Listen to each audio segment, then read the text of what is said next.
The theme of this video is volleys that win when your opponents are at the baseline. Especially as you continue to get to a higher level in spec tennis, you're definitely going to want to start utilizing some of these volleys because your opponent's ability to cover the court and play good defense improves as they get better. It's harder to win with a deep power volley. So I'm going to show you a couple examples of volleys that can win outright when your opponents are back at the baseline. So the first one is a drop volley. So I'm gonna aim for that blue cone in front of me. So to hit that drop volley, I've got a loose grip.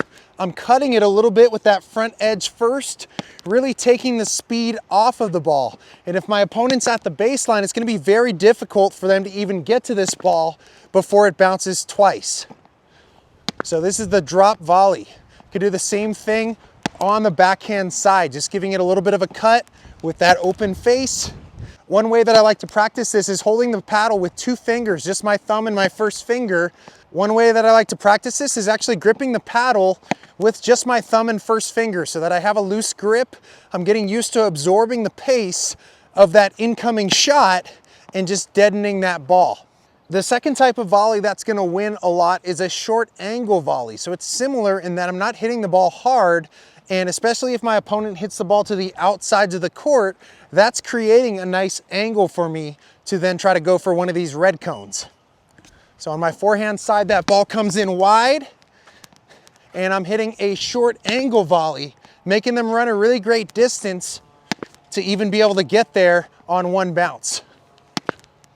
This is a little bit harder if that ball is in the middle of the court because you don't have as much angle to work with, but it can still be done. And then the same thing can apply on the other side of the court. So if somebody hits to the outside over here, I have a nice natural angle created for me that way. So I'm going for the red cone over there with a short angle volley.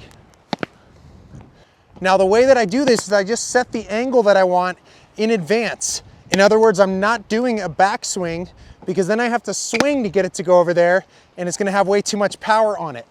Versus if I just set my paddle at a direct angle of what I want and hold it pretty loose, I can get that short angle pretty often.